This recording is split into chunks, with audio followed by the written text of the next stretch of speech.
Hi, this is Emily York. This is my first synthesized finding slideshow.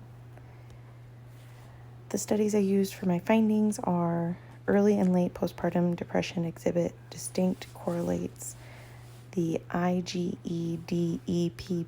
perspective cohort study, and the onset of postpartum depression, implications for clinical screening in obstetrical and primary care, and the GABA, a dysregulation as an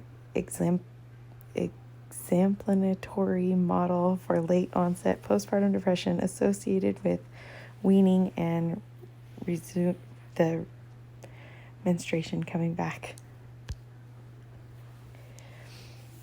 What did the studies look at?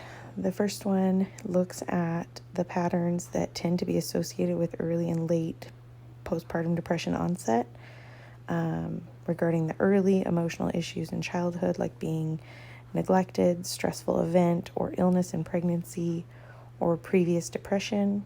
The late onset was emotional issues in childhood, like abuse, employment issues, emergency issues in pregnancy, like MFM consult or high-risk issues, stressful event in pregnancy, family history or previous history of mood disorders, or a harder than expected postpartum time.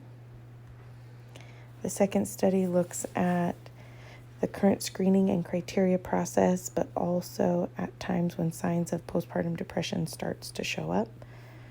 So they were looking at the onset of PPD prior to baby being born, so prenatal onset within the first 6 weeks after baby, and then onset after 6 weeks after baby.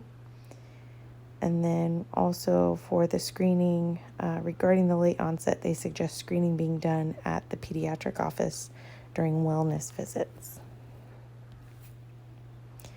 My third study was looking at times when hormones are shifting in mom due to baby either weaning or her cycles coming back. Looking at hormones and receptors during times of weaning and cycles returning, specifically looking at ALLO and GABA.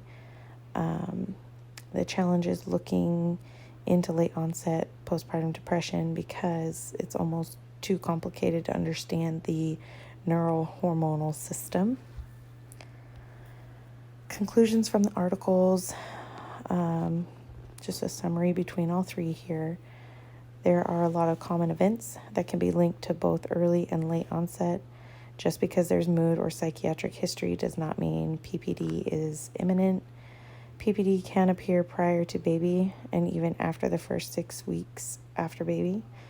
Hormonal shifts such as returning of menses and baby weaning can cause a shift in the hormones that can trigger PPD.